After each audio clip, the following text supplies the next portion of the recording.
முருகர் சேவல் கொடி வச்சிருக்கிறதுக்கு காரணம் இதுதானுங்களா? அதாவது முருகன் சேவல் கொடி வச்சிருக்கிறதுக்கான காரணம் 2 வகையா சொல்லப்படுது. எப்படின்னா, அசுரனை வதம் பண்ற போது அவனுடைய உடல் 2ஆக பிரிந்து, ஒன்று சேவலாகவும், இன்னொன்று மயிலாகவும் மாறுறதாக, அதை தன்னகத்தே கொண்டிருப்பதாக சொல்லப்படுது. ஆனா அதே சமயம் உண்மையான தத்துவம் என்ன சொல்லுது அப்படின்னா, முருகன்னு சொல்றது ஒவ்வொருவருடைய உயிர்.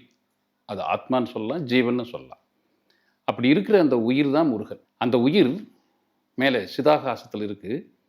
அதை உணர்வதற்கு சுவாசம் ரொம்ப முக்கியம். சுவாசத்தின் மூலமாக தான் உயிர் இருந்தால் சுவாசம் இருக்கும், சுவாசம் இல்லைன்னா உயிர் இல்லை. அப்போ அப்படிப்பட்ட சுவாசத்தின் வழியாகத்தான் ஒவ்வொருவரும் உயிரான முருகனை உணர முடியும். அப்படி உயிரான முருகனை உணர்வதற்கு சுவாசம் முக்கியம். அந்த சுவாசத்துக்கு உண்டான பஞ்சபூத தத்துவத்தில் பட்சி சாஸ்திரப்படி, பஞ்சபட்சி சாஸ்திரப்படி நம்ம முன்னதாக சொல்லியிருக்கிறபடி, காற்றுக்குண்டான தத்துவமானது பட்சியாக கோழி இருக்குது. அந்த கோழியினுடைய சாராம்சம் பெற்றுக்கிற சேவலை கொடியாக கொண்டு காற்றின் மூலமாகத்தான் உயிரான முருகனை, அழகனை உணரணுங்கிற தத்துவத்தை எடுத்து சொல்கிறதா அமைஞ்சிருக்கு.